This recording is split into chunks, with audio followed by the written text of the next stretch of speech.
చంద్రబోస్ అనగానే అందరికీ గుర్తొస్తుంది ఆజాద్ హింద్ ఫౌజ్. ఆ ఒక పాట, కదం కదం బడాయే జా ఖుషీ కే గీత్ గాయే జా ఏ జిందగీ హై కౌన్ సి గుంజనాయే. రిపబ్లిక్ డేలో కూడా ఆ పాట ఉంటుంది యూజువలీ. కానీ మన దేశానికి ఒక బేసిక్ క్వశ్చన్ అందరు అడుగుతారు, స్వాతంత్రం ఎవరు తీసుకొచ్చారు? Usually Gandhi, Nehru, Indian national Congress అంటారు. కానీ దేశానికి స్వాతంత్రం ఇచ్చిన మనిషి, సంతకం పెట్టిన ప్రధానమంత్రి, బ్రిటిష్ ప్రధానమంత్రి అప్పుడు క్లిమెంట్ యాట్లీ దగ్గర ఆయన బ్రిటిష్ ప్రధానమంత్రిగా ఆయన టర్మ్ అయిన తర్వాత భారతదేశానికి వచ్చారు. ఇండిపెండెన్స్ తర్వాత కోల్కతాకు వచ్చారు. అప్పుడు అక్కడ ఒక ప్రెస్ మీట్లో ఆయన దగ్గర అడిగారు, కొంతమంది మీడియా వాళ్ళు ఉన్నారు, అడిగారు, మీరు బ్రిటిష్ ప్రధానమంత్రిగా ఉన్నప్పుడు మీరే సంతకం పెట్టారు భారతదేశానికి స్వాతంత్రం ఇవ్వాలని చెప్పి ఆగస్టులో. అప్పుడు డేట్ నిర్ణయించలేదు, తర్వాత డేట్ నిర్ణయించారు. అవునని చెప్పారు. ఎందుకు అని అడిగారు. ఎందుకు ఆ టైంలో ఎందుకు ఇవ్వాలని అడిగారు. అడిగినప్పుడు ఆయన అన్నారు, ఒకరే మనిషిది కారణం, his name was Subhash Chandrabose. మాకు ఇంకెవరిని భయం లేకుండే, కానీ ఆయన నాకు బాగా చాలా భయం ఉండేమని. ఆయన పేరు వింటేనే మా ఆర్మీ వాళ్ళు భయం వేస్తుంది వాళ్ళకి, అట్లాంటి మనిషి. ఆయన చేసిన రెబెలియన్, బాంబే డాక్స్లో నేవీ రెబెలియన్ ఒకటి చేశారు. దాంతో మాకు మొత్తం మా ఆర్మీ అంతా కదిలిపోయింది, మా ఆర్మ్ ఫోర్సెస్ కదిలిపోయింది, బ్రిటిష్ ఆర్మ్ ఫోర్సెస్. ఎందుకంటే సెకండ్ వరల్డ్ వార్ నుంచి అప్పుడే బయటపడ్డారు వాళ్ళు. అప్పుడే మేము నిర్ణయించుకున్నాం, ఇంకో 2 సంవత్సరాల్లో భారతదేశానికి we will give freedom to them. దాని తర్వాత 45లో Netaji disappeared from the scene, August 18th. Plane క్రాష్లో మరణించారంటున్నారు. సుభాష్ రావెన్షా కాలేజ్లో జాయిన్ చేశారు. ఫస్ట్ టైం ఆయన ఇండియన్ హిస్టరీ గురించి, ఇండియాది కల్చర్ గురించి అక్కడే నేర్చుకున్నారు.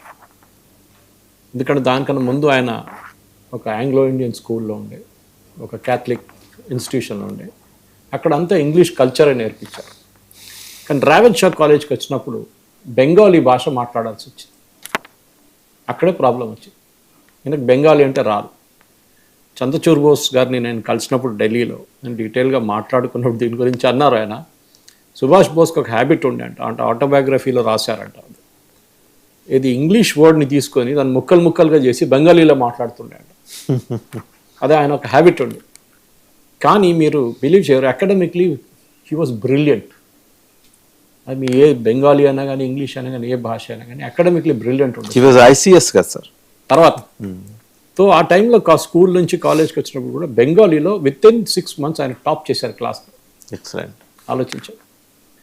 కానీ ఇనిషియల్ స్టడీస్ అంతా యూరోపియన్ స్టడీ నుంచి సడన్గా ఇండియన్ స్కూల్కి వచ్చినప్పుడు ఒక మన మెకాలే అంటారు ఇప్పుడు, కానీ ఒక మెథడాల్ ఉండేది అనమాట. అకాడమిక్లీ నేను చెప్పాను చూడండి, బ్రిలియంట్, ఎవరు మ్యాచ్ చేయలేరు అని, అంత బ్రిలియంట్ ఉండే అనమాట. దాని తర్వాత ఆయన 5 బ్రదర్స్, ఎల్డర్ బ్రదర్స్ని ఫాలో చేసుకుంటేనే బ్యాప్టిస్ట్ మిషన్ స్కూల్లో, ప్రాటెస్టెంట్ స్కూల్లో జాయిన్ అయ్యారు. ఎందుకంటే ఇంగ్లీష్ వాళ్ళందరూ ప్రాటెస్టెంట్స్ మోస్ట్లీ. కటక్లో 1902 ప్రాటెస్టెంట్ స్కూల్లో 1909 దాకా చదివారు. అక్కడ it was run by Anglo Indians actually, ఒక మిషనరీ స్కూల్. అండ్ కరిక్యులం ఎట్లా ఉండే అంటే పిల్లలందరూ ఇంగ్లీష్ పాయింట్ ఆఫ్ వ్యూ నుంచి చూస్తారని, అంటే మన బ్రెయిన్ని వైర్ చేస్తున్నారు వాళ్ళు ఇంగ్లీష్ వాళ్ళు.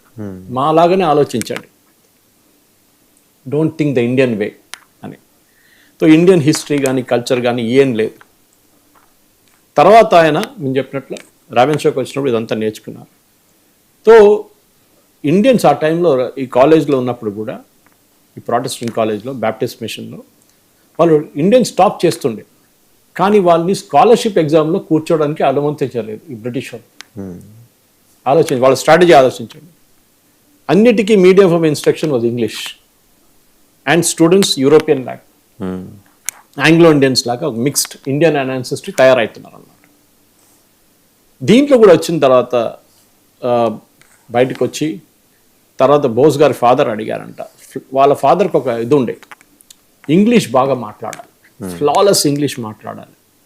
అండ్ చాలా మటుకు ఇండియన్ బ్రిటిష్ సిస్టంలో దూరాలంటే ఇండియాలో అట్లా ఉంటేనే me can enter the British system. తర్వాత మీరు ఐసీఎస్ చెప్పారండి, దానికి రూట్ ఇది. 1909లో తర్వాత కటక్ నుంచి ఆయన బెంగాలీ నేర్చుకున్నారు. Even you very good in Sanskrit. In fact first time ఆయన కల్చర్లు కూడా ఆయన ఎక్స్పోజ్ అయినప్పుడు హిందూ స్క్రిప్చర్స్ గురించి, వేదాల గురించి, ఉపనిషత్ గురించి నేర్చుకున్నారు. మనం యూజువలీ బెంగాలీలు అనగంటే నేను కమ్యూనిస్టులు అనుకుంటాం, వాళ్ళకి ఇండియన్ కల్చర్తో సంబంధం లేదు. ఆ వెస్టర్న్ ఎడ్యుకేషన్ నుంచి ఆయన బయటకు వచ్చి రావెన్ షో వచ్చినప్పుడు ఈయన ఇండియన్ క్లోత్స్ వేసుకోవడం మొదలుపెట్టారు. దానికన్నా ముందు ఆయన పక్కా సూట్ బూట్ కల్చర్లో ఉంటుండే, యూరోపియన్ కల్చర్. ఆయన he was not good at sports at all. పిల్లలందరూ స్పోర్ట్స్ ఆడుకుంటున్నప్పుడు ఈయనేమో కూర్చొని చదువుకుంటారు. లేకుంటే ఒక్క మాట ఆయన ఎప్పుడు నేర్చుకున్నారు, డిబేటింగ్లో నంబర్ 1 ఉండాలి. ఆయన లాజిక్ ఏముండంటే, రేపు మనకి ఇండిపెండెంట్ స్వాతంత్రం వస్తే మన పార్లమెంట్లు ఉంటే, మన పార్లమెంట్లో మాట్లాడాలంటే మనకి డిబేటింగ్ స్కిల్స్ ఉండాలి, ఆరేటరీ స్కిల్స్. ఆలోచించండి. స్కూల్లో ఉన్నప్పుడే ఇది చూస్ ఇస్ ఏం. ఇప్పుడు కూడా నేను పిల్లల దగ్గర చాలా మటుకు కాలేజెస్కి వెళ్తూ ఇదే మాట అంటాను. I'm not Subhash Chandrabose, but I tell them be like him. Debating నేర్చుకోండి, మీకు జీవితంలో ఎక్కడైనా పనికి వస్తుంది కదా. This is one of the things. అదే టైంలో ఆయన ఇంట్లో స్వామి వివేకానంద గురించి ఆయన పోస్టర్లు, ఆయన పుస్తకాలని వాళ్ళ ఇంట్లో రావడం మొదలుపెట్టి. In fact when he was 15, Subhash Chandra Bose ఒకసారి ఆయన ఆటోబయోగ్రఫీలో ఉంది అది, Swami Vivekananda entered my life when I was 15. Swami Vivekananda నా జీవితంలో నేను 15 సంవత్సరాలు ఉన్నప్పుడు వచ్చారు.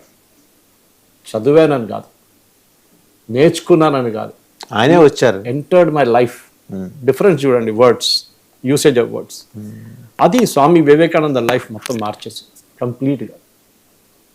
ఆయన చిన్నప్పటి నుంచే ఆయనకు ఒక ఇది ఉండే, వాళ్ళ అమ్మగారి దగ్గర నుంచి నేర్చుకున్నది ఏంటంటే చాలా మటుకు లెటర్స్ రాయడం నేర్చుకున్నారు.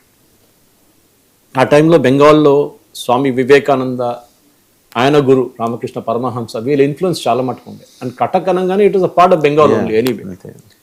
అది కాకుండా బంకిం చంద్ర చాటర్జీ ఆయన పీక్లో ఉన్నప్పుడు ఆనంద్ మత్ రాసిన టైం అది. సో ఈ యంగ్ హిందూ అబ్బాయిలకి అందరికీ చాలా మటుకు బెంగాల్లో వాళ్ళకి ఇది ఒక పెద్ద ఫ్యాడ్ అయిపోయింది.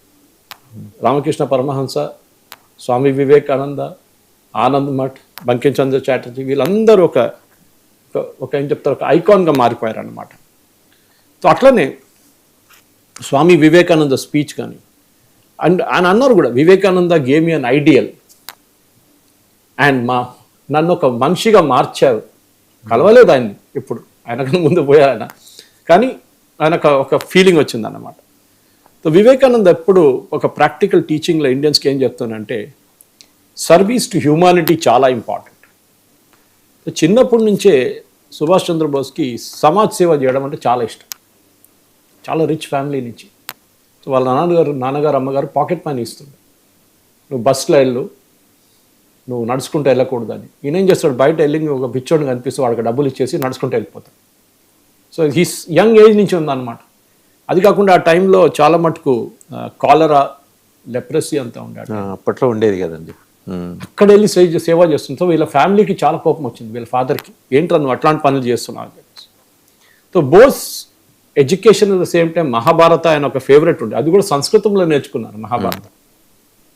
సో ఇది వర్డ్స్వర్త్ కానీ, కాళిదాస్ కానీ, మహాభారత అంతా ఆయన మహాభారత ఒరిజినల్ సంస్కృతిలో నేర్చుకున్నారు. కానీ కాళిదాస రాసిన అది కానీ, కృతులు కానీ, వుడ్స్వర్త్ రాసిన పోయమ్స్ కానీ, ఇదన్నీ ఆయన నేర్చుకున్నారు.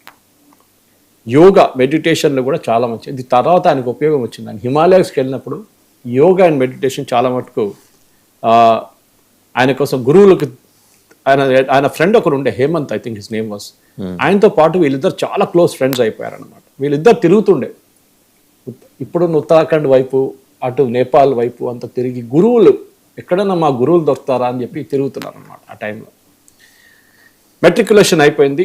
Again he stood top of the university. దాని తర్వాత